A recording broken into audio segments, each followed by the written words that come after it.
What's up, everybody? Welcome back to the channel. It's your boy Kangaroo Black coming back once again to talk some college football. I was looking at On 3 Sports and ran across Greg McElroy. He done ranked the 5 best coaches in the SEC heading into the 2023 season. I agree with him for the most part. One, I don't agree with him, and I'll let you know. But let me know what y'all think about these 5 coaches and their place where Greg McElroy placed them. Okay, I'm starting out with number 5, and number 5 is Josh Heupel from Tennessee. I agree with that. Josh Heupel has only been there 2 seasons. His first season, he lost 5 games, really 6, but he lost 5 regular season games and lost in the bowl game to Purdue. But last season was a great season for Josh Heupel. He only lost 2 games. That was to Georgia and South Carolina. We know Georgia wind up going 15-0, winning the SEC and the national championship. So, I expected them to lose to Georgia, but to South Carolina I didn't.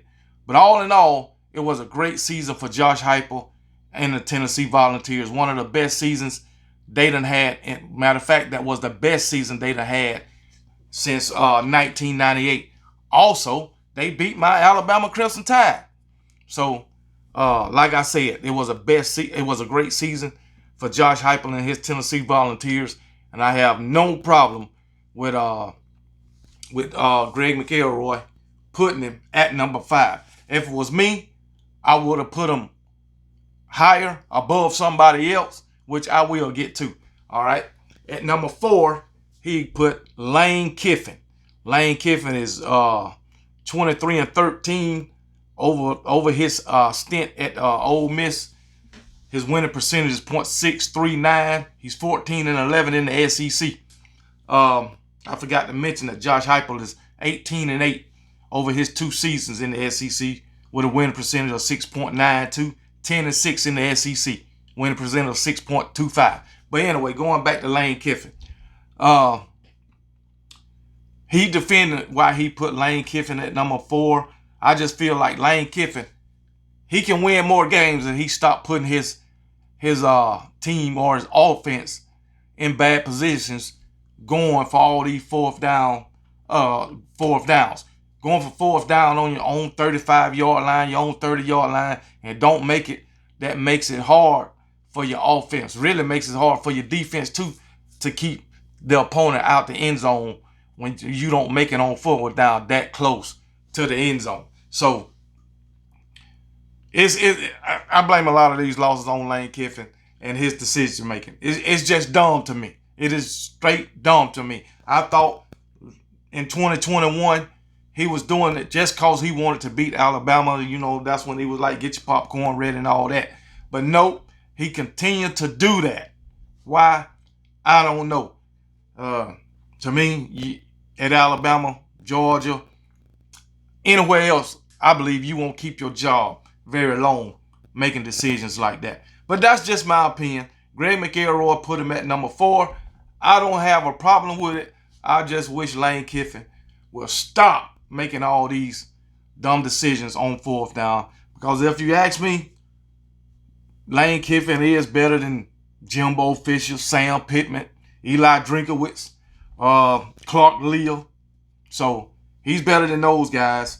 So I won't even put him above Mark Stoops. So I don't have no problem with Greg McElroy putting Lane Kiffin at number 4. All right. At number 3, this is the issue I have. Okay. He put Brian Kelly at number 3. I don't agree with that. Brian Kelly is 10-4 in the SEC, winning percentage of 7.74, 6-2. Well, he's 10-4 overall, .74 win percentage overall, and it's 6-2 in the SEC, .750. But I don't agree with Greg McElroy on putting Brian Kelly at number 3, simply because he's only had 1 season in the SEC.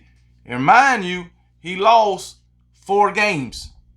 I understand he beat Alabama, all right, but he lost 4 games in the SEC. Okay, so I don't agree with him being at number 3. If you ask me, I would put Josh Heupel over Brian Kelly.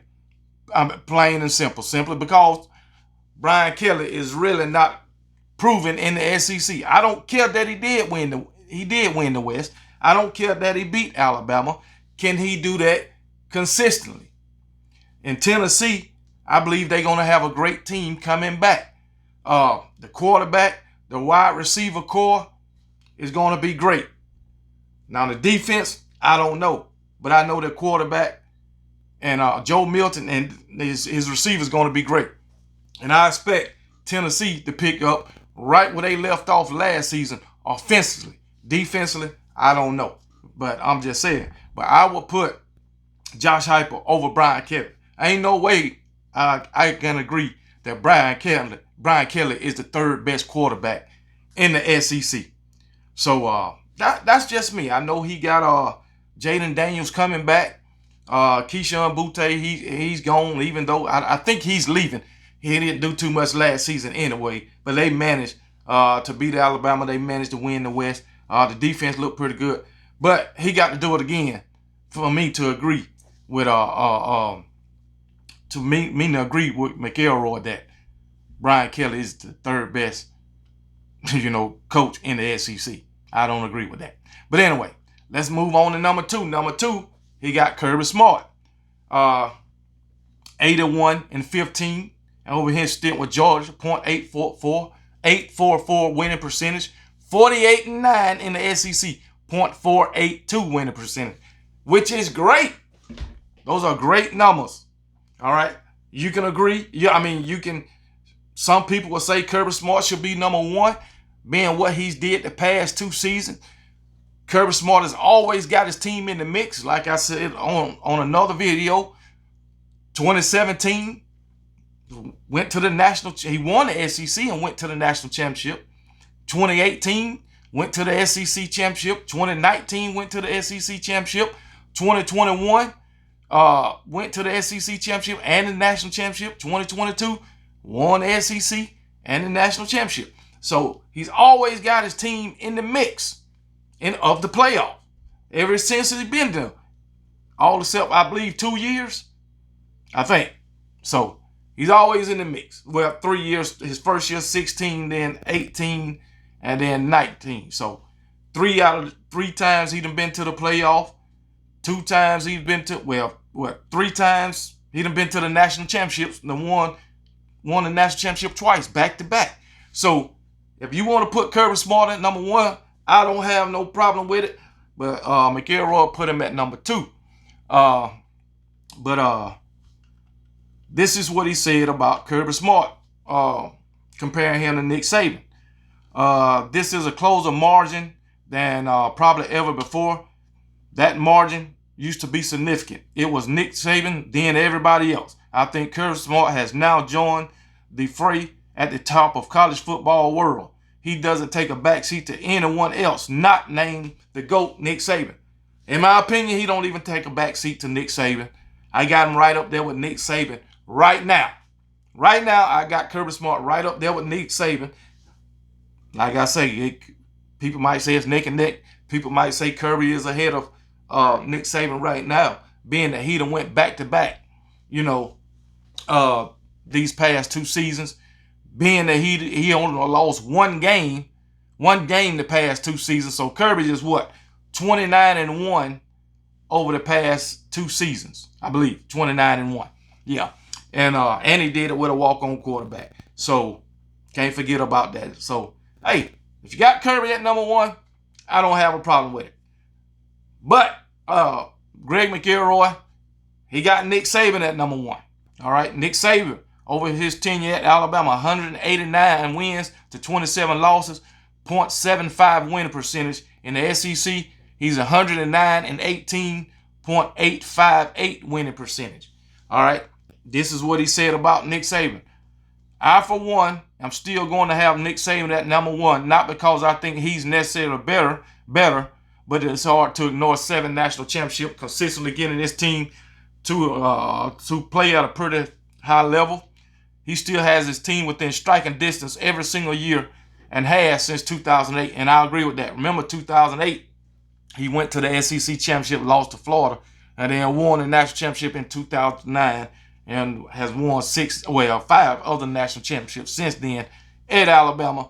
He's consistently winning SEC championships, consistently in the playoff.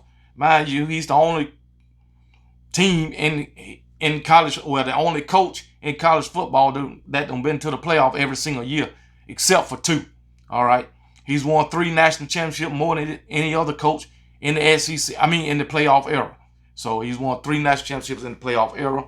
So, I mean, you can't beat it. You can't beat it. But like I said, Kirby Smart, he's won back-to-back the past 2 seasons. He's only lost 1 game the past 2 seasons. So if you want to put Kirby number 1, like I said, I don't have no problem with it. But like you said, like Greg McElroy say, you can't discount 7 national championships. And mind you, Nick Saban has went back-to-back too, although it wasn't in the playoff era. But Nick Saban went back-to-back also in 2011 and 2012.